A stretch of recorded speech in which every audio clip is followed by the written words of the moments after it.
Chicken korma বানানোর জন্য আমি একটা প্রথমে ভাজা মশলা করে নেব। কড়াইয়ের মধ্যে দিয়ে দিয়েছি লবঙ্গ, দারচিনি, সাদা জিরে আর গোটা ধনে। ঠিক আছে, শুকনো লঙ্কাটা মিসিং আছে, দিইনি, ওইটা তোমরা দিয়ে দিও। তো এখন এইটাকে আমি মিক্সিতে ভালো করে পিষে নেব। কেমন? তো গাইস দেখো, আমি কড়াইয়ের মধ্যে দিয়ে দিয়েছি সর্ষের তেল।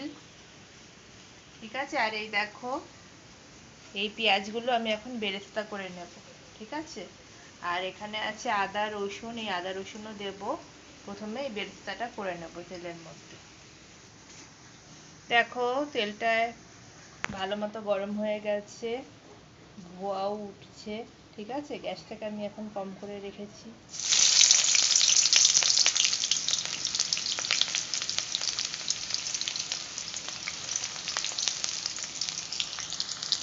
তো বন্ধুরা দেখো তেলটা গরম হয়ে গেছে। তেলের মধ্যে আমি আবারও দিয়ে দেব পেঁয়াজ কুচি। এবার তোমাদেরকে আমি আগে বেরেস্তাটা ভেজেছিলাম না, কেমনভাবে ভেজেছিলাম সেইভাবে সেটা দেখে নাও। বেরেস্তাটা একটু লাল লাল করেই ভাজতে হয়। ঠিক আছে, একটু সময় লাগে লাল লাল করে ভাজতে। ঠিক আছে, এই যে আমার 3খানা পেঁয়াজের বেরেস্তা এটা। হ্যাঁ, একদম পারফেক্ট ভাজা হয়েছে। আর এইটা দিয়েছি 1খানা পেঁয়াজ। হ্যাঁ, দাঁড়াও ভালো করে একটু নাড়িয়ে নিই, গ্যাসটা জোরে বাড়ালাম, একটু নাড়িয়ে নিচ্ছি, পেঁয়াজটা নাড়িয়ে নিচ্ছি। আর এই দেখো এখানে আছে আদা রসুন বাটা। ঠিক আছে, এই যে পেঁয়াজটা একটুখানি নরম হোক, তারপর আদা রসুন বাটাটা আমি দিয়ে দেবো।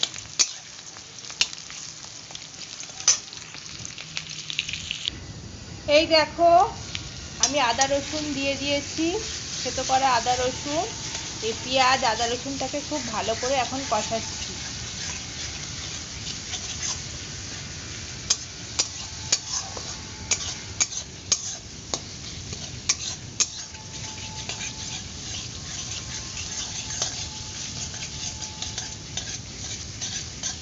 আদা রসুনটা যখন নাকি একটু ভাজা ভাজা মতো হয়ে যাবে, তারপর এইটার উপর দিয়ে দেবো আমি 2খানা ছোট ছোট টুকরো করে কাটা টমেটো।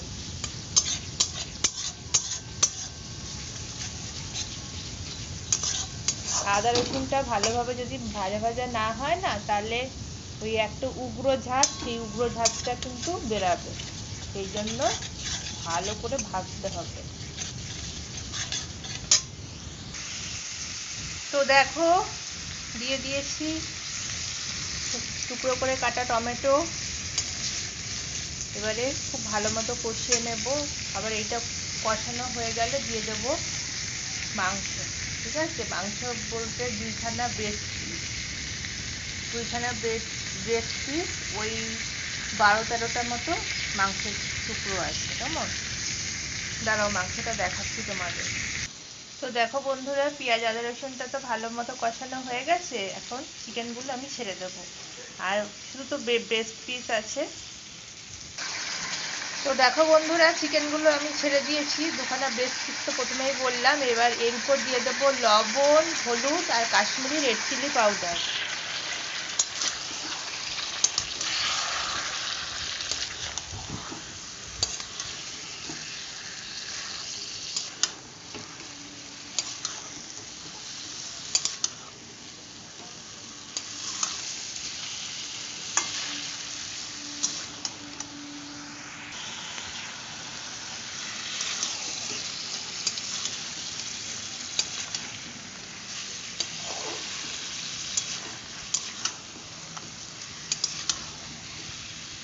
আমার লেগ পিস খেতে সেরকম খুব একটা ভালো লাগে না, ওই জন্য আমি ব্রেস্ট পিসই বেশি করি।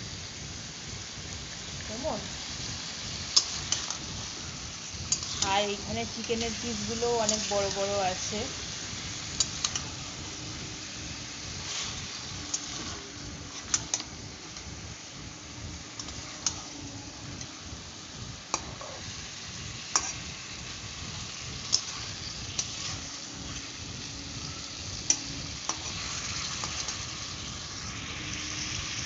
এই যে দিয়ে দিলাম হলুদ, এরপর দিয়ে দেবো লবণ। এই দেখো দিয়ে দিয়েছি কাশ্মীরি লাল লঙ্কার গুঁড়ো।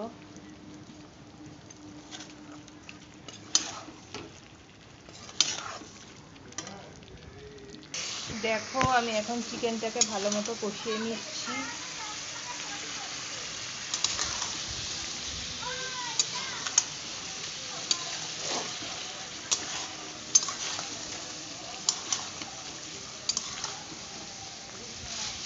নুন তো দিয়ে দিয়েছি, নুন তো আর দেবো না।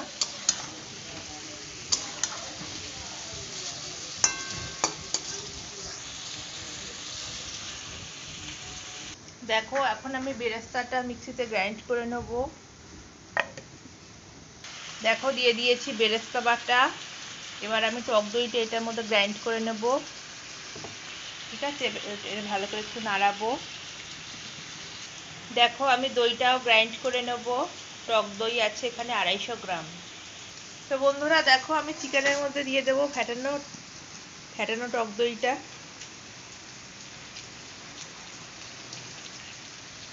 দেখো এটা জল দিয়ে দিয়ে মাংসগুলোকে ভালো মতো সেদ্ধ করছি। দিয়ে দিচ্ছি জল, আরেকবার একটু সিদ্ধ হবে। গ্যাসটাকে দেবো একটু জোরে বাড়িয়ে, যেহেতু পিসগুলোকে আমি বড় বড় করেছি না, ওই জন্য ভালো মতো সিদ্ধ হওয়াটা দরকার। মাংসটা নরম হতে ওই জন্য সময় নেবে। আমি বরাবরই বড় পিস করি, কখনো ছোট পিস করি না আমি। তাহলে এটা ফুটুক, তারপর দিয়ে দেব কাজু আর আমন্ড বাটা। কেমন ফুটুক কেমন। তো দেখো এইটা বেটে নেব। এখানে আছে কাজু আর আমন্ড। ঠিক আছে, আমি আমন্ডের খোসাগুলো ছাড়াইনি, এটা শুদ্ধই বাটবো। তোমরা চাইলে এই কাজু আর আমন্ডটাকে একটু তেলে হালকাও ভেজে নিতে পারো। আমি ভাজছি না, ভাজলে কাজু পুড়ে পুড়ে যাবে, সেই কারণে একদম সরাসরি বেটে নিচ্ছি। তা দিয়ে দিয়েছি কাজু বাদাম আর আমন্ডের পেস্ট। ঠিক আছে,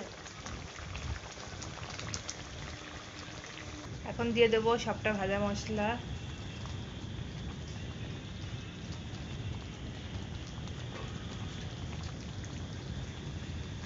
দিয়ে দিচ্ছি ঘি।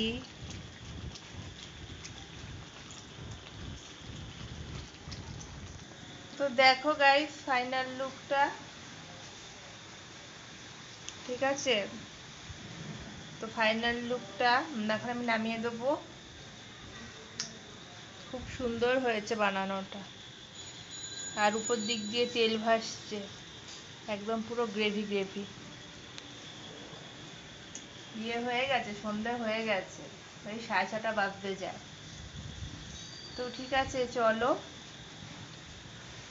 আমি ভিডিওটা এখানেই শেষ করে দিচ্ছি। যদি তোমাদের ভালো লেগে থাকে লাইক কমেন্ট শেয়ার সাবস্ক্রাইব করবে। সাবস্ক্রাইব করার পর অতি অবশ্যই অল নোটিফিকেশনটাকে ক্লিক করে দেবে। তোমরা সবাই ভালো থেকো, সুস্থ থেকো। দেখা হবে আবার একটা নতুন ভিডিওর সাথে। চলো টাটা।